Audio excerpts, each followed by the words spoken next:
Құрметті әріптестер, бүгін Қарабұлақ кенттің округында, зертханада біз ұрықтың сапасын тексеру мәселесін жүргіземіз.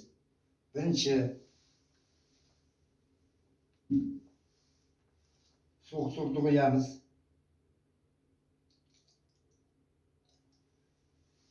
Және ыстық су.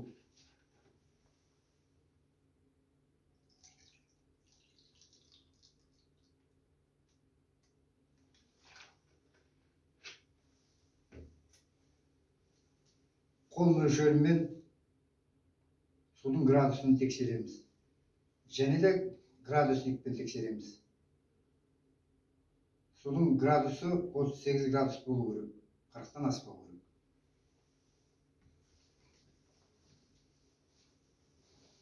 Оған кейін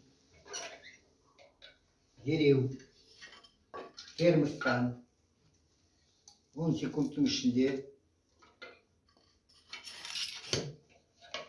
соломинканы алып, сілкіп, жылы суға саламыз. Дереу уақытты тексереміз. 45 секундтың ішінде ұрық ериді.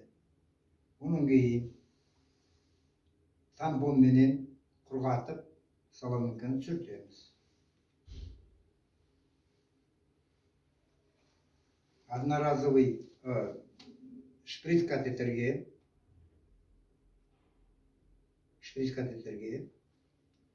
соломинканы кигізіп, түбіне дейін түсіріп,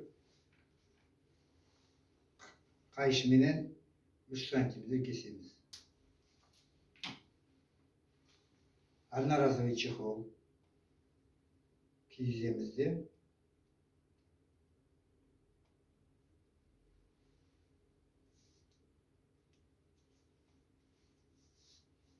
төмен ағыздап, бұрап,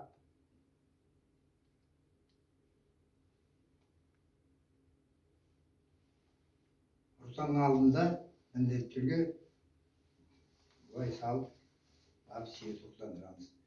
Енді мынау ұрықтың сапасын тексеру мәселесі.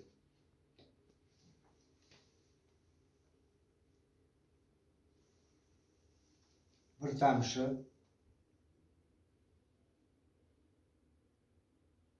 ұрықты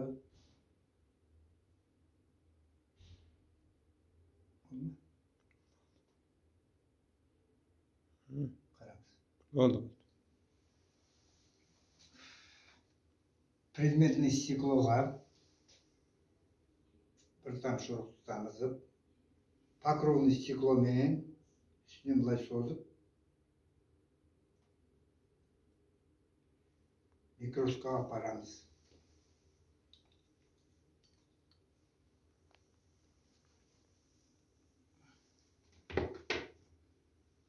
Микроскопты дұрыстап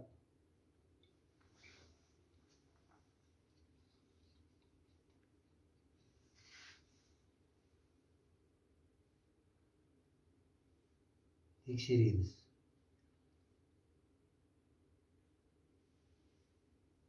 Соломинкада 15-20 миллион ұрық, соның 10 ұрығын санағанда 100%.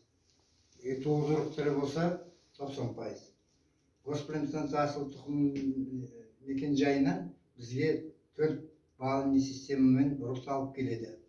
Сонда 40% ұрық тірі болу керек.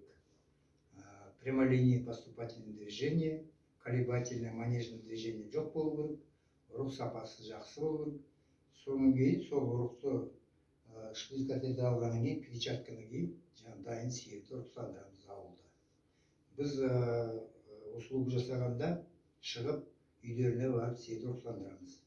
Бізде қазір менде стационарный сосудяр және передвижной кішкентай сосудяр. Осымен сыртқа шығып, вызовпен жұмыс істейміз. Халықтың ризашылығын білдіріп отыр, рахмет айтып отыр. Осы